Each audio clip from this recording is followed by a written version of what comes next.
Pemberontakan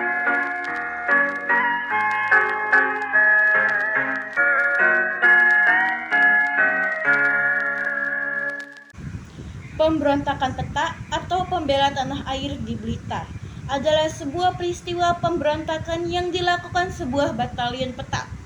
Pemberontakan ini dipimpin oleh Sudancho Suprijadi terhadap pasukan Jepang.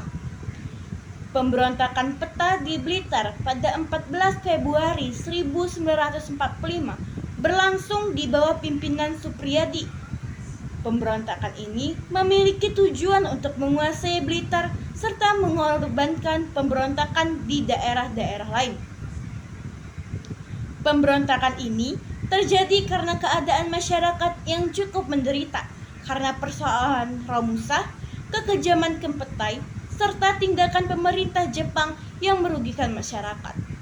Adapun tokoh yang berperan dalam perjuangan Peta di Blitar, yaitu Sudancho Suprijadi, Dr. Ismail Muradi, Suparyanto, Halir Mangkudijoyo, Sunanto, dan Sudarmono. Latar belakang perlawanan Peta di Blitar terhadap Jepang salah satunya terjadi karena Romusa. Mereka harus bekerja paksa untuk membangun benteng-benteng pantai mengalami kondisi menyedihkan.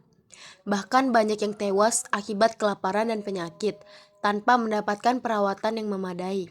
Selain itu, pelecehan terhadap wanita Indonesia oleh tentara Jepang turut menyulut kemarahan prajurit Peta.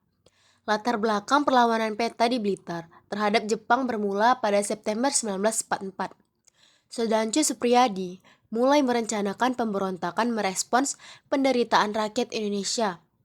Pada 14 Februari 1945, dipilih sebagai waktu yang strategis karena pada hari itu dijadwalkan pertemuan seluruh anggota dan komandan Peta di Blitar.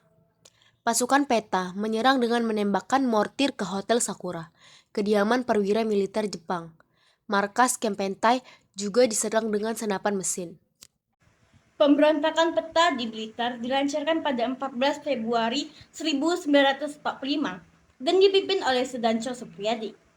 Namun, pemberontakan Peta di Blitar gagal. Jepang dengan cepat mengirimkan pasukan militer untuk memadamkan pemberontakan Peta di Blitar.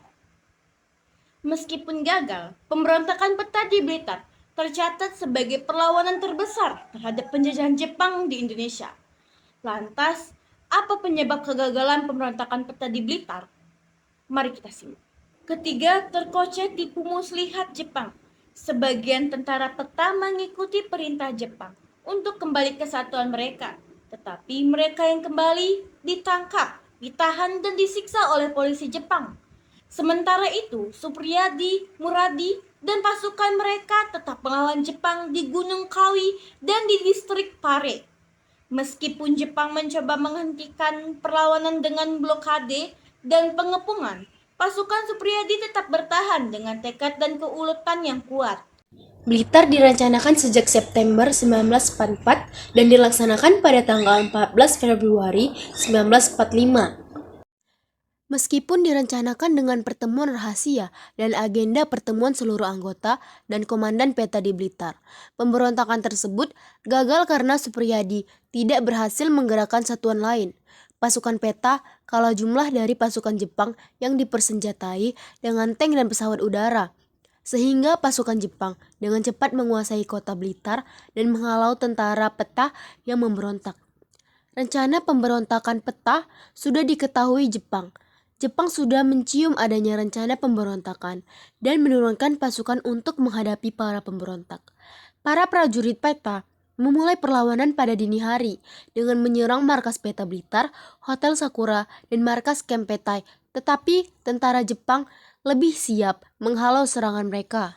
Kolonel Katagiri menggunakan tipu muslihat dengan pura-pura menyerah kepada pasukan Muradi, mengubah persepsi sebagian pasukan Peta terhadap Jepang.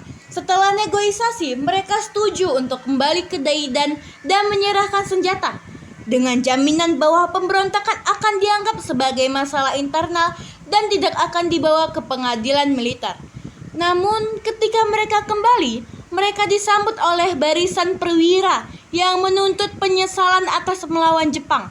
Pasukan Jepang kemudian mengepung mereka pada malam hari, menyita senjata dan menahan mereka.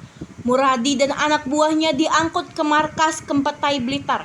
Sementara itu, Supriyadi yang masih bertahan dalam perlawanan kemudian menghilang tanpa jejak. Ada yang menyebut bahwa Supriyadi akhirnya berhasil ditangkap oleh Jepang bersama 78 orang lainnya yang ikut dalam pemberontakan Peta Blitar.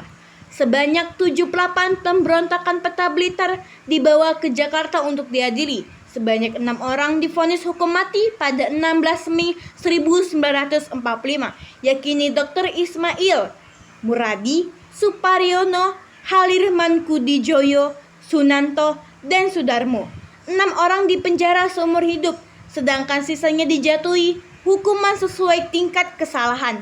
Adapun Supriyadi tidak jelas nasibnya dan tidak disebut dalam persidangan. Tidak diketahui apakah Supriyadi masih hidup atau sudah tewas dalam pertempuran. Sebagian orang juga menyebut pemimpin pemberontakan Peta itu telah disiksa dan dihukum mati oleh Jepang secara rahasia.